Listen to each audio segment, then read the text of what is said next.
everybody. It's Thursday, and so it's my day. Yay, Quinn! So I missed last week's video. I'm sorry about that. I was super swamped with homework because it was like the first week of classes, and so, or second week, something like that. So I had Friday's my biggest class, so Thursday night was kind of hectic. Okay, so I'm gonna try to compress 2 videos into one to make up for it. What was last week's?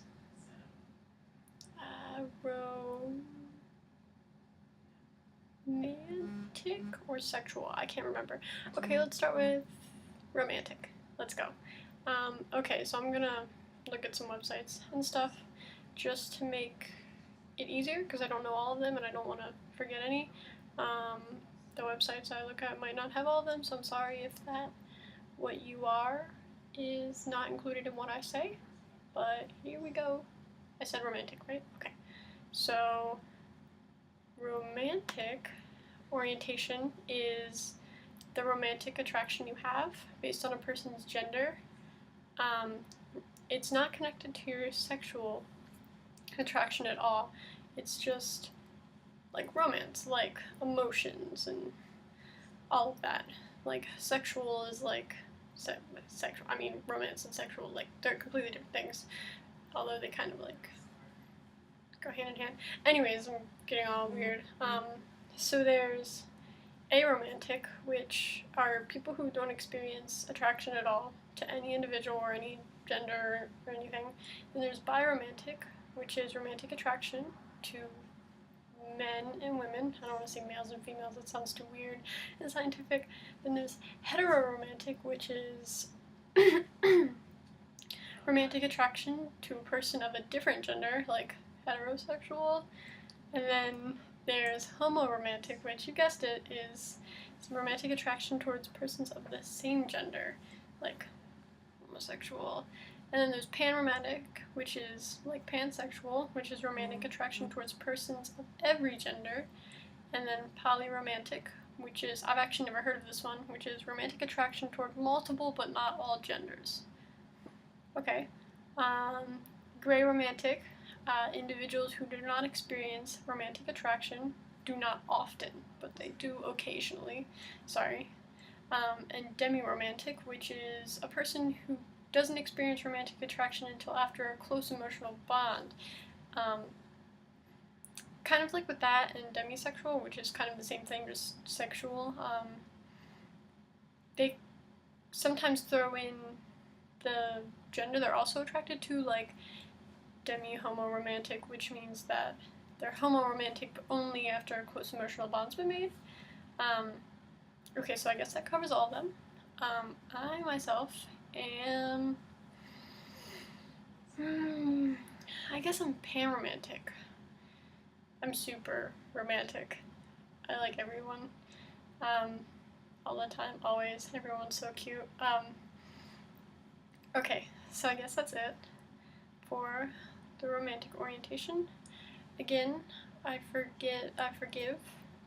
forgive me if I forgot yours or it's not in this list that I just looked at or anything like that. I don't want to erase anyone, so I'm sorry if I did. But on to sexual orientation.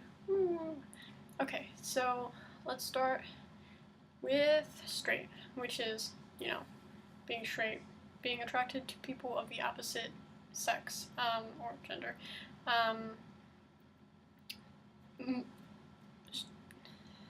That's heterosexual. I'm sorry. They're called straight, but I guess it's slang for heterosexual, which means someone of the opposite sex or gender, kind of like heteroromantic. And then there's homosexual, or gay, which is being sexually attracted to the same sex, like homo romantic. And then there's pansexual, which is sexually attracted to people regardless of gender or sex, whatever. This website says sometimes also or alternately omnisexual or polysexual. I've never heard of that. That's kind of cool though. I mean, whatever you feel comfortable calling yourself. And then there's bisexual, of course, can't forget the bisexual people. They're attracted to people of one's own gender and people of other genders. This website actually says something really cool. It says 2 common misconceptions are that bisexual people are attracted to everyone and to anyone, or that they just haven't decided, often referred to as bi. I guess it's a really cool description. Bisexual is totally 100% valid sexuality. And like the whole like, oh, you just haven't picked one yet, or like, oh, you just sleep with everyone, I guess is super dumb and belongs in the garbage. So then there's also lesbians. I don't really like identifying like women who like women. I mean, like lesbians who like to identify as lesbians rather than gay are like 100% valid in saying that. I just don't like the difference. Like, why can't they also be gay? I mean, they are also gay, but why is gay generally referring to a man who's attracted to men, and lesbian is, why do lesbians have to have a different word? But that's totally my own personal opinion, and lesbian is 100% a valid word to use. If you are comfortable with using that and you like using that, then you do you. And then there's queer, which is an umbrella term. It's kind of like, if you're queer, then you're not straight. You're not the norm. You have non-heterosexual orientations.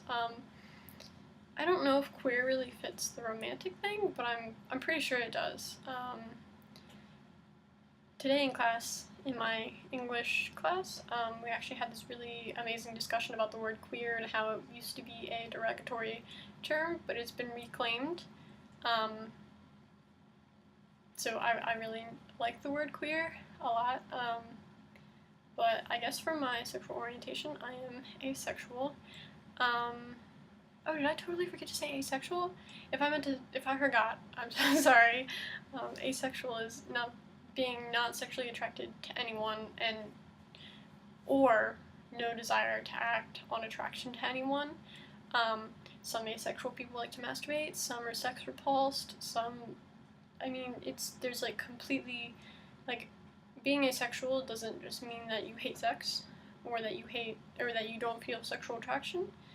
And being asexual doesn't mean that you can't have a fully functioning, really rewarding relationship. Me and my partner are asexual. Sometimes we do some sexual activities. I don't want to be too TMI in this video, but we don't really, neither of us feel the need to, and we still have a really amazing relationship. We get a lot from each other, we support each other. Sex isn't necessary, sex isn't like super all-encompassing and important to a relationship. It can be, but it doesn't have to be. That's the thing.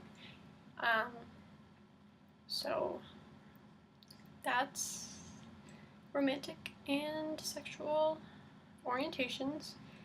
If I forgot any, I'm so sorry. There's probably like some super long list somewhere where someone compiled all of the terms and everything, but I couldn't find it. There's also questioning. I didn't throw that one in.